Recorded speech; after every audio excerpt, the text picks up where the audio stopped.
Hello. So we are able to put the full market together where we have both the suppliers and the demanders.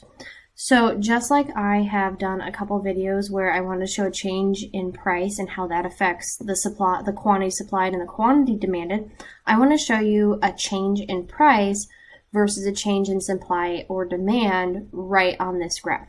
All right, so we have the market for apples. And let's say that the price of apples increases for whatever reason, right? The price of apples is going up. By the law of demand, that means that the quantity demanded for apples is going to go down and the quantity supplied for those apples is going to go up by the law of supply. So both those phenomenons are going on. So if we're at P1 right here and we have an increase in price to P2, well, we're going to see that decrease in quantity demand because we're going to move along this curve to right here, and this is going to be the new quantity demanded at that price. But at that price, suppliers are like, oh, I want to supply more of these apples because I'm getting a really good price. And so what happens is we have the quantity supplied right there. And in this situation, we have the quantity supplied is greater than the quantity demanded, which means we have a, a surplus. We have too many apples. And so as the videos have said, when you have too many apples, what you need to do is you need to lower the price so that you can get back to our equilibrium. Because at lower and lower prices, you can see that that gap starts to decrease all the way to the point where you're back at your equilibrium. So this is a change in price, which then causes a change in quantity demanded and quantity supplied, which leads to either a shortage or a surplus. And so that is always going to happen. When there is a change in price of the good, we are always going to have either a shortage or surplus.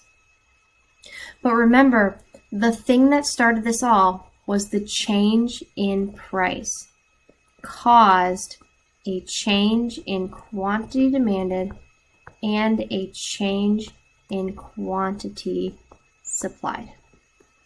Now on the other side, let's say that it is fall, because it is fall right now, and that the apple trees have finally ripened and that there's fruit and all that stuff. So what's going to happen is that we are going to increase our supply of apples because it is fall and because the trees are able to produce the fruit. And so what happens is that this is actually a physical change in my supply curve. And so when I do that, I find my equilibrium point, my original equilibrium point, and then I find my new equilibrium point with my new supply curve and my original demand curve, and I can see what happened to the equilibrium, the new equilibrium point. And so when I have a change in, if I have an increase in supply, what happened to my price?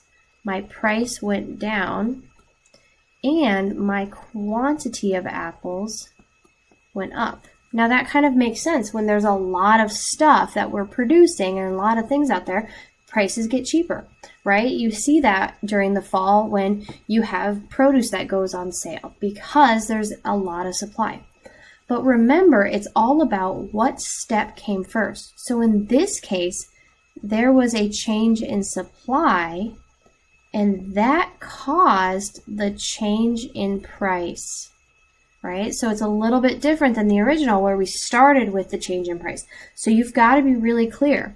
This happens because of those non-price, that's terrible, sorry, non-price determinants of supply or demand.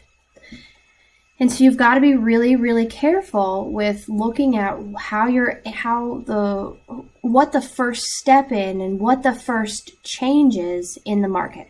So again, a change in price is going to cause a change in quantity demand and quantity supply, which is going to lead to a shortage or a surplus.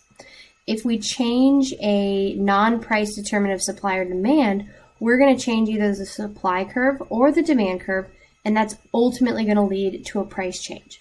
So it's all about the cause and then the subsequent effect. So make sure you're really careful on that and that you get some good practice in.